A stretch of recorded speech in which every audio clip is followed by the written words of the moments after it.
तो गाइस आज मैं एक न्यू मानवा को स्टार्ट करने वाला हूं क्योंकि जिस सीरीज को अभी मैं एक्सप्लेन कर रहा था वो बहुत ही ज़्यादा पेचीदा हो चुकी है, तो इसीलिए उसे समझने के लिए मुझे 1-2 दिन का टाइम लगेगा। तो जब तक मैं उसे 1-2 दिन में अच्छे से समझता हूं तब तक के लिए आप इस सीरीज को देख सकते हो। ये सीरीज जो है वो बहुत ही ज़्यादा अच्छी है क्योंकि ये कल ही लॉन्च हुई है और मुझे यकीन है कि इस सीरीज को देखने के बाद आपको उससे भी ज़्यादा मज़ा आएगा। तो चलो अपनी इस सीरीज को स्टार्ट करते हैं। एपिसोड की स्टार्टिंग होती है और हम एक जगह को देखते हैं जहाँ पर कि ह्यूमनों के जो स्केलेटन होते हैं वो भरे पड़े होते हैं। जिसके बाद हमारी सीरीज का जो मेन कैरेक्टर होता है वो हमें इस जगह के बारे में बताता है और वो बोलता है कि जो ह्यूमंस होते हैं उन्हें हमेशा ही जीने की इच्छा होती है और यही ह्यूमंस की जो जीने की इच्छा होती है ये उन्हें उस खतरे से भी सामना करने के लिए मजबूर कर देती है जो कि उनकी सोच से भी ज़्यादा बड़ा होता है। अगर इंसानों के अंदर जीने की इच्छा ना होती तो मैं ये चीज़ उम्मीद के साथ में कह सकता हूँ कि मैं कभी भी इस जगह पर नहीं आता जहाँ पर कि बस चारों तरफ मौत ही मौत है और अब बस मैं ही अकेला ही ह्यूमन यहाँ पर बचा हुआ हूँ। और हमारे मेन कैरेक्टर के इतना बोलते के साथ ही अब हम अपनी सीरीज के मेन कैरेक्टर को देखते हैं जिसका नाम की रोमन होता है। और अब जो रोमन होता है वो एक जगह पर आ चुका होता है और वहाँ पर अंदर जाते हुए वो बोलता है फाइनली चलो 99 बार प्रयास करने के बाद आज मैं इस जगह पर आ ही गया हूँ और आज फाइनली मुझे लगता है कि मैं इसके एंड को देख पाऊंगा कि आखिर इसके एंड में यहाँ पर है क्या। और इतना बोलते के साथ ही हमारा मेन कैरेक्टर जो होता है वो फाइनल राउंड में आ जाता है जो कि 20 फ्लोर होता है जहाँ पर कि हम बहुत ही पावरफुल जो बीस्ट होते हैं उन्हें देखते हैं जो कि देखने में एंजल टाइप के लग रहे होते हैं। और उन्हें देखने के बाद हमारा मेन कैरेक्टर जो होता है वो अपने मन में सोचता है कि चलो ये 20 राउंड के गार्डियन है जिन्हें कि ग्लोम्स कहा जाता है और ये सभी के सभी यहाँ पर जो इनके पीछे दरवाजा है उसे गार्ड कर रहे हैं। इसका मतलब जो यहाँ पर मेन चीज़ रखी हुई है वो उस गेट के पीछे है और मुझे उस गेट के अंदर ही जाना होगा। लेकिन मुझे यकीन है कि ये जो यहाँ पर गार्ड है ये इतनी आसानी से तो मुझे उसके अंदर जाने नहीं देने वाले हैं। और इतना बोलते के साथ ही हम देखते हैं कि हमारा मेन कैरेक्टर जो होता है वो अपने वेपन को निकाल लेता है जो कि देखने में बहुत ही खतरनाक होता है। और अब रोमन को वहाँ पर देखते के साथ ही हम देखते हैं कि वहाँ पर जो वे गार्डियन गार्ड होते हैं वे भी एकदम से एक्टिवेट हो जाते हैं और वो रोमन को देखते के साथ ही उसके ऊपर अटैक करना स्टार्ट कर देते हैं। लेकिन जो रोमन होता है वो बहुत ही आसानी से उनका जो अटैक होता है उससे बच जाता है और उसके अटैक से बचने के साथ ही अब वो वहाँ पर जो उसकी टेक्निक सील ऑफ डेथ होती है उसे एक्टिवेट कर देता है जिस कारण हम देख पाते हैं कि वो जो गार्डियन होता है उसके फोरहेड के ऊपर एक डेथ सील आ गई होती है। और अब जैसे ही वो वहाँ पर आती है हम देखते हैं कि जो रोमन होता है वो एक ही पल में उसे ख़त्म कर देता है।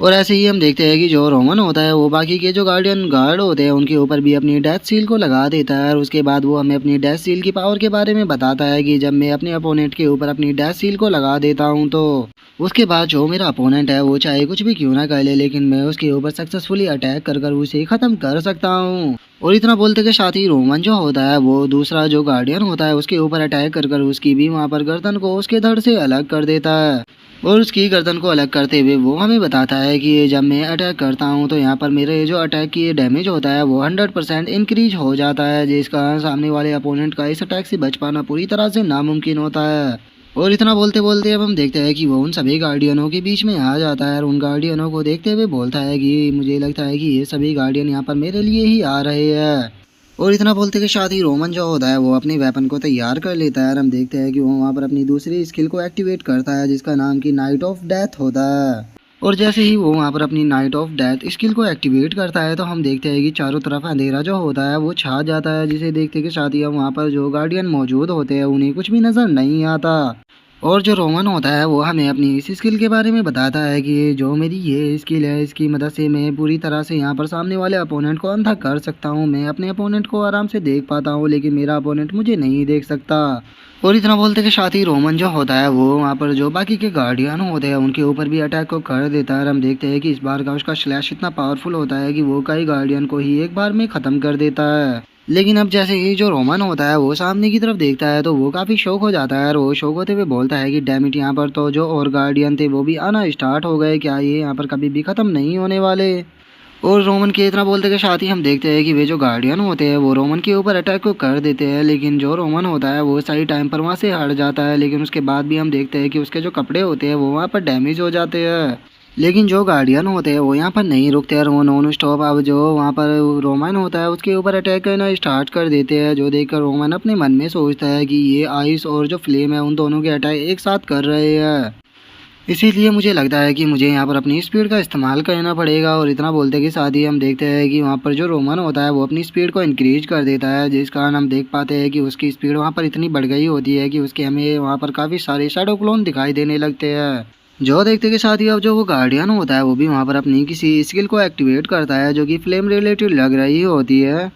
और उस अटैक को सीधे वहाँ पर जो रोमन होता है उसके ऊपर कर देता है, जिस कारण हम देखते हैं कि वहाँ पर जो रोमन के क्लोन होते हैं वो धीरे धीरे कर डिस्ट्रॉय होना स्टार्ट हो जाते हैं। लेकिन हम देखते हैं कि उसका एक भी अटैक जो होता है वो रोमन की रियल बॉडी को नहीं लग पाता। और अब जो रोमन होता है वो हंसते हुए बोलता है कि क्या सच में तुम्हें लगा था कि तुम मुझे यहाँ पर इन छोटे मोटे अटैकों से इंजर्ड कर पाओगे। और इतना बोलते के साथ ही जो रोमन होता है वो जैसे ही नीचे की तरफ देखता है वो बहुत ज़्यादा शौक हो जाता है। और अब हमें पता लगता है कि उसके नीचे एक शील है जो कि एक्टिवेट हो चुकी है, जिसे देखकर रोमन जो होता है वो अपने मन में सोचता है कि डैमिट, मैंने इस चीज़ के ऊपर तो ध्यान ही नहीं दिया कि इन्होंने नीचे भी मैजिक सील लगाई हुई थी। लेकिन अब इससे बचने के लिए काफ़ी ज़्यादा देर हो चुकी है। अब मैं चाहे कुछ भी क्यों ना कर लूँ, मैं इससे नहीं बच पाऊंगा। और रोमन के इतना सोचते के साथ ही हम देखते हैं कि उस मैजिक सील के अंदर से काफ़ी बड़ी आइस निकलकर जो रोमन होता है उसे अपने अंदर कैद कर लेती है। जिसके बाद अब हम देखते हैं कि वहाँ पर एक गार्डियन जो होता है वो रोमन के सामने आ जाता है और वो रोमन के ऊपर अटैक करने के लिए पूरी तरह से तैयार होता है। लेकिन तभी हम देखते हैं कि रोमन के आसपास की जो बर्फ होती है वो टूटना स्टार्ट हो जाती है।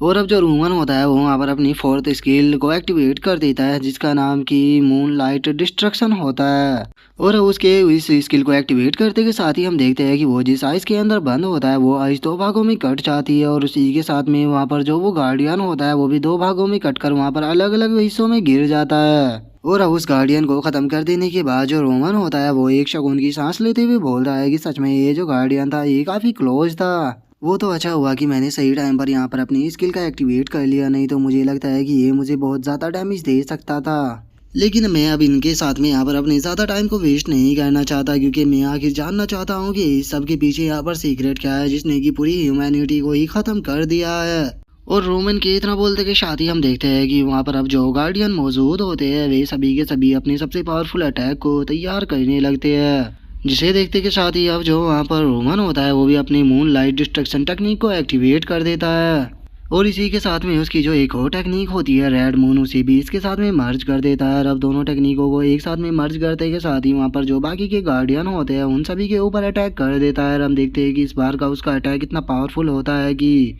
वहाँ पर जितने भी गार्डियन मौजूद होते हैं वो सभी छोटे छोटे हिस्सों में कटकर वहीं पर ही गिर जाते हैं। और अब उन सभी को ख़त्म कर देने के बाद जो रोमन होता है वो भी वहाँ से जाने लगता है और वो वहाँ से जाते हुए बोलता है कि चलो ये सभी तो यहाँ पर ख़त्म हो गए,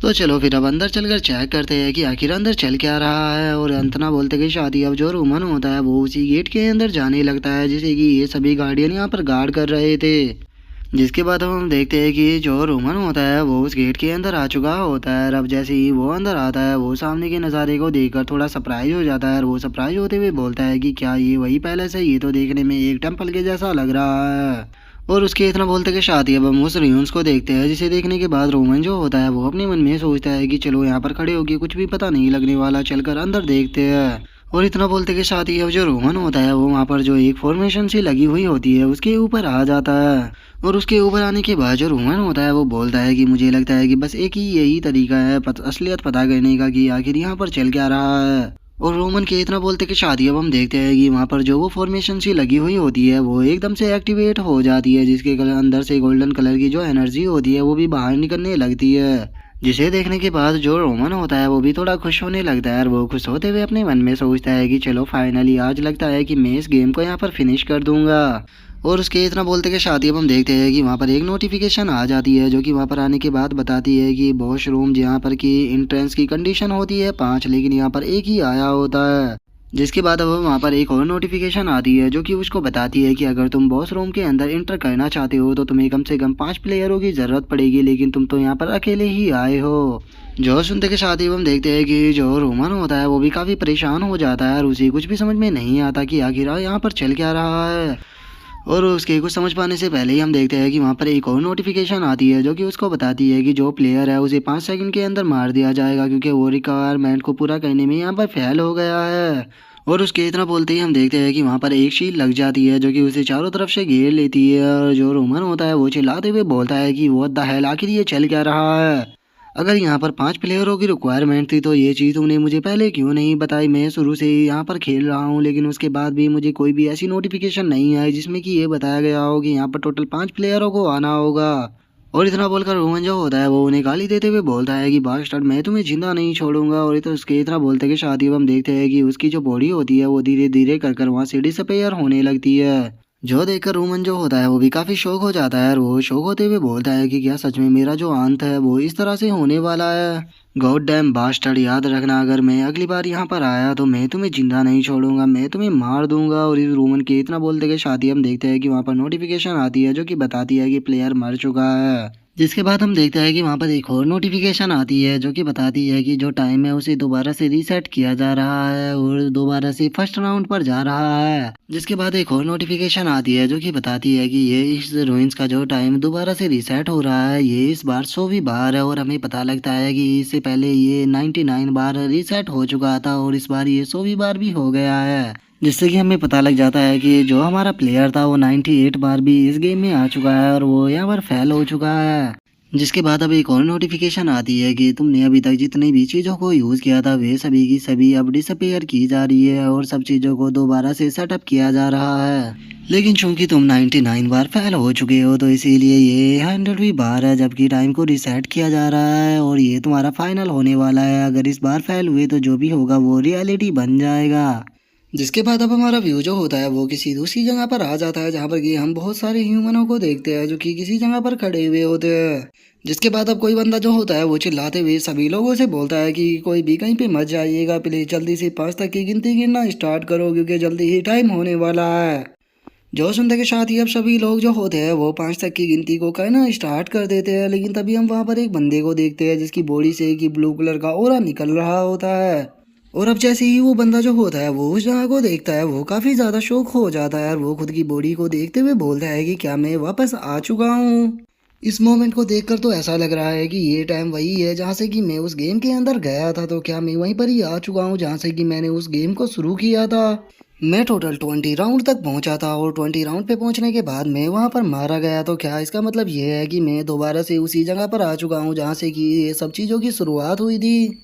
और गाइज मैं आपको बता दूं कि ये पर्सन कोई और नहीं बल्कि रोवन है जो कि हमारी सीरीज का मेन कैरेक्टर है। जिसके बाद अब जो रोवन होता है उसे याद आता है कि उसे महीने से पहले ये बताया गया था कि ये इस बार का लास्ट चांस है क्योंकि सारे 100 के 100 बार टाइम रीसेट हो चुका है। और अब इस चीज़ को सोचते के साथ ही जो रोमन होता है वो अपने मन में सोचता है कि इसका मतलब ये मेरा लास्ट चांस है, इस बार कुछ भी करके मैं फेल नहीं हो सकता, मुझे इस गेम को इस बार फिनिश करना ही होगा। लेकिन मैं इस बार इस गेम को काफ़ी अच्छे से जानता हूँ और मुझे पता है कि अगर मुझे इस गेम को पूरी तरह से ख़त्म करना है तो मुझे कम से कम 4 लोगों को अपने साथ में लेकर उस गेम के एंड तक जाना होगा। और इतना सोचते के साथ ही जो रोहन होता है वो अपने जो हुड होता है उसे उतार देता है और हम देख पाते हैं कि रोहन जो है वो देखने में काफ़ी स्मार्ट है। और अब रोहन सभी लोगों की तरफ देखते हुए अपने मन में सोचता है कि मुझे इन सभी लोगों के अंदर से उन 4 लोगों को चुनना होगा जो कि एंड तक मेरा साथ दे सके। और रोहन के इतना सोचते के साथ ही अब हम कुछ पल पहले का सीन देखते हैं जहाँ पर कि एक बंदा हम वहाँ पर खड़ा हुआ देखते हैं और वहाँ पर कुछ लोग जो होते हैं वो चिल्लाते हुए बोलते हैं कि बहुत बढ़िया, जल्दी ही हम लोग एडल्ट होने वाले हैं।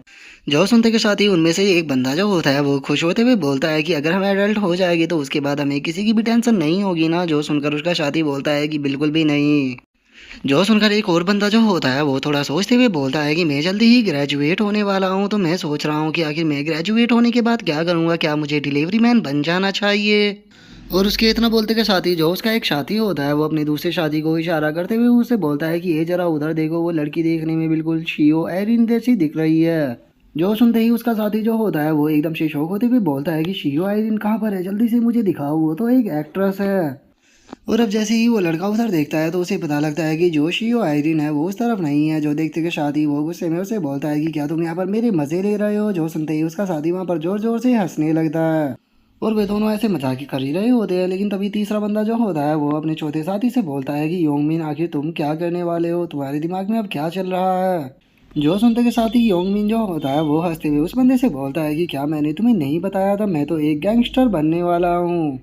जो सुनते के साथ ही उसका जो पहला साथी होता है वो काफ़ी शौक हो जाता है और वो शौक होते हुए उसे बोलता है कि बास्टर्ड, गई तुम बेवकूफ़ तो नहीं हो गए हो ना, तुम यहाँ पर गैंगस्टर बनने की बात कर रहे हो, कहीं ऐसा ना हो कि तुम मारे ही जाओ। तभी जो उसका एक और साथी होता है वो उसे बोलता है कि मैं जानता हूँ कि तुम यहाँ पर मजाक कर रहे हो, ये मजाक था ना। जो सुनते के साथ ही योंगमिन जो होता है वो उन तीनों से बोलता है कि तुम ये किस तरह की बातें कर रहे हो। सभी कहते हैं कि जो लाइफ है वो केवल एक ही बार मिलती है, तो इसीलिए मैं लाइफ की ही लेना चाहता हूँ। जो सुनते के साथ ही अब जो उसके साथी होते हैं वो वहाँ पर झूठी सी हंसी दिखाकर हंसने लगते हैं और वे हंसते हुए बोलते हैं कि तुम सच में पागल हो गए हो। और इतना बोलकर वे अपने मन में सोचते हैं कि ये फकिंग बास्टर्ड कभी भी नहीं सुधरने वाला। मैं तो अपने इससे सारे रिलेशन को कट ऑफ कर लूँगा जैसे ही जो मेरी ग्रेजुएशन है वो कंप्लीट हो जाएगी, क्योंकि मैं इसके मैटर में बिल्कुल भी नहीं पढ़ने वाला।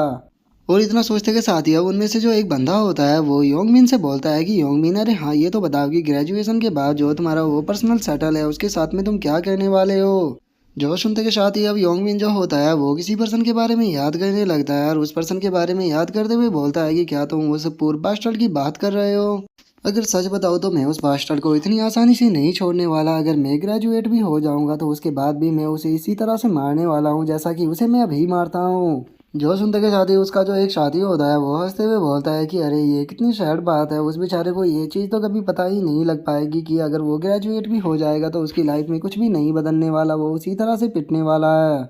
तभी जो उसका दूसरा साथी होता है वो भी हंसते हुए बोलता है कि बास्टर सच में तुम किसी डेविल से कम नहीं हो। जो सुनते के साथ ही योंगमिन जो होता है वो हंसते हुए अपने साथियों से बोलता है कि तुम्हें किसने कहा था कि ये चीज़ें यहाँ पर एंड होने वाली है। मैं तो इस गेम को बहुत ही लंबे टाइम तक खेलने वाला हूँ जब तक कि मेरा इससे मन नहीं भर जाता।